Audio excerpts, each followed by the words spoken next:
ഞാനിന്ന് നോമ്പ് തുറക്കുന്ന എൻ്റെ ആറ്റിങ്ങലിലെ വീട്ടിനടുത്തുള്ള ജുമാ മസ്ജിദ് ഞാൻ കാണിക്കാം. അത് ആറ്റിങ്ങൽ ബസ് സ്റ്റാൻഡാണ്. ഇത് ആണ് എൻ്റെ സ്വന്തം ജുമാ മസ്ജിദ്. ഇവിടെയാണ് പണ്ട് എനിക്കൊരു പ്രശ്നം, എൻ്റെ സഹപ്രവർത്തകർ എന്നെ ചതിച്ചപ്പോൾ ഞാനൊരു നേർച്ച നേർന്നത്. അന്നേ വർഷം നോമ്പ് അനുഷ്ഠിച്ചേക്കാം, സത്യം തെളിയണം എന്ന്. 3 മാസത്തിനകത്ത് തന്നെ അന്ന് സത്യം തെളിഞ്ഞു. പക്ഷേ പിന്നെ അന്ന് മുതൽ ഞാൻ നോമ്പ് വിട്ടിട്ടേ ഇല്ല. ഇത് തിരുവനന്തപുരം പോകുന്ന റോഡാണ്.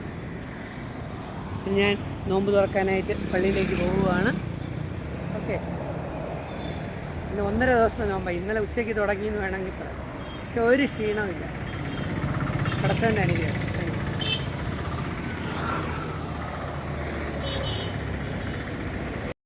ഞങ്ങളുടെ ആറ്റിങ്ങൽ ജുമാ മസ്ജിദിൻ്റെ നോമ്പ് തുറക്കാൻ കഞ്ഞി പയറും എല്ലാം സെറ്റാക്കി റെഡിയാക്കി വെച്ചേക്കുകയാണ്. കപ്പയുണ്ട്, മീനുണ്ട്, മെരിച്ചീനിയുണ്ട്, പയറുണ്ട്, എല്ലാം ഉണ്ട്. ഇത്രയോ വർഷം കൊണ്ട് ഇവിടെ ഒന്ന് തുറക്കാൻ ഞാൻ ഓടി വരിക പലപ്പോഴും. ഈ പ്രാർത്ഥനയ്ക്ക് വേണ്ടി സഹോദരങ്ങൾ പള്ളിക്കകത്തേക്ക് പോകുന്നു. ഞാൻ പുറത്ത് നിന്ന് പ്രാർത്ഥിക്കും, അകത്ത് നിന്ന് പ്രാർത്ഥിക്കും. പടച്ചവൻ എല്ലാ പ്രാർത്ഥനയും കേൾക്കും. Thank you. എൻ്റെ ആറ്റിങ്ങൽ ജുമാ മസ്ജിദിലെ സഹോദരങ്ങളുടെ നോമ്പ് തുറ കഴിഞ്ഞു. എല്ലാവരും ഇങ്ങനെ ഇരുന്ന് നോമ്പ് തുറക്കുകയാണ്. കൂടുതൽ എൻ്റെ എല്ലാ വർഷവും എന്നോടൊപ്പം ഇവിടെ എൻ്റെ സ്റ്റുഡൻ്റായിട്ടുള്ള ബാസിത്തും ഉണ്ടാവാറുണ്ട്. ബാസിൽ പറ, 2 വാക്ക് പറ. നീ വർഷങ്ങളായിട്ട് ഞാൻ ആദ്യമേ പറയാം, എൻ്റെ വീട്ടിൽ വെച്ചാണ് അധ്യാപനം ചെയ്തു. ട്യൂഷൻ മെഡിക്കൽ എൻട്രൻസ് അല്ലേ സാധ്യമായിട്ട്. അത് ഞാൻ പഠിക്കുന്ന സമയത്ത്. അതെ അതെ ചേച്ചി പഠിപ്പിച്ചു. തീർച്ചയായിട്ടും ഞാൻ പഠിച്ചുകൊണ്ടിരിക്കുന്ന സമയത്ത്, എൻ്റെ MPhilൻ്റെയൊക്കെ സമയത്ത് ഞാൻ പഠിച്ചുകൊണ്ടിരിക്കുന്ന സമയത്ത് ട്യൂഷൻ എടുക്കുമായിരുന്നു. ഇദ്ദേഹത്തിൻ്റെ വാപ്പയാണ് അവിടെ ട്യൂഷൻ അറിയുന്നത്. അങ്ങനെ ഇതൊക്കെ നല്ല സ്റ്റുഡൻ്റാണ്. പക്ഷേ ഇപ്പോൾ അവൻ്റെ മോനും കൂടെ ഉണ്ട് എന്നുള്ളതാണ് ഏറ്റവും ഇക്കാര്യം നമ്മൾ മുടക്കിയിട്ടില്ല. ഇന്ന് എനിക്ക് 1.5 ദിവസത്തെ നോമ്പാണ്, അറിയാമോ? ഞാൻ ഇന്നലെ ഉച്ചയ്ക്ക് തുടങ്ങിയതാണ്. ഇന്നലെ ഉച്ചയ്ക്ക് ഞാൻ ഇടയത്താഴം കിട്ടിയില്ല. ഞാൻ ആലുവയിൽ നിന്ന് വരികയാണ്. രാവിലെ 2 ഈത്തപ്പഴം 3 വണ്ടിപ്പരിപ്പും കൊണ്ടാണ് ഇപ്പം നിൽക്കുന്നത്. നല്ല പവറാണ്. അല്ല, ഞാൻ സത്യം പറഞ്ഞാൽ നോമ്പ് അനുഷ്ഠിക്കുന്നതുകൊണ്ട് കൂടി എനിക്ക് ഓരോ ദിവസം കഴിയുന്നതോടും പടച്ചവനേക്ക് എല്ലാ ഐശ്വര്യവും ഗുണവും കൂട്ടി വർദ്ധിപ്പിച്ച് തരികയാണ്. ഒരു സംശയമില്ല, അതാണ് സത്യം. Thank you. നന്നായിരിക്കട്ടെ. ഇതാണ് ഞാൻ പറഞ്ഞ സൈന ബഷീർ. ബഷീർക്കാർ 2 വാക്ക് പറയുക. സാറ് 18 വർഷം കൊണ്ട് നമ്മുടെ സമൂഹ നോമ്പ് തുറയിൽ പങ്കെടുക്കുന്ന ആളാണ്. നമുക്ക് ഏറ്റവും ബന്ധപ്പെട്ട ആളാണ്.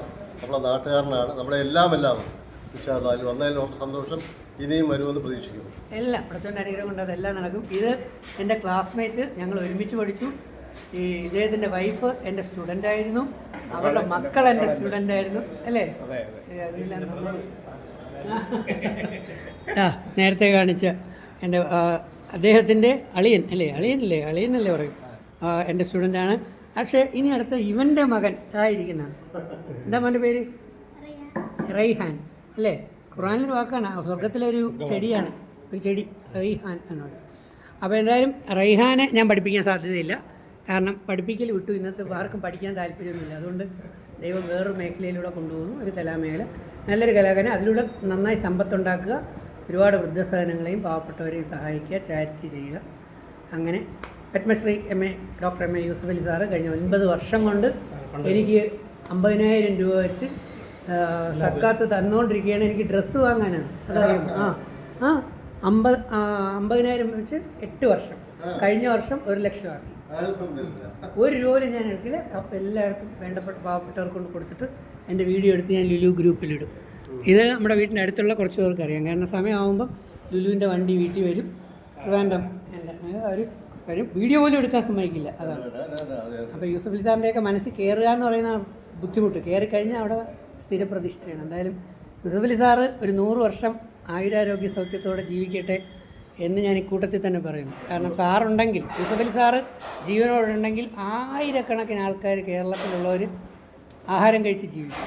ലോകത്തിൽ ലക്ഷക്കണക്കിന് ആൾക്കാർക്ക് പണിയും. അങ്ങനെയുള്ളവരെയാണ് നമുക്ക് ആവശ്യം. ദൈവാനുഗ്രഹിക്കട്ടെ. അപ്പോൾ താങ്ക് യു. വീണ്ടും കാണാം ഇൻഷാ അല്ലാഹ്.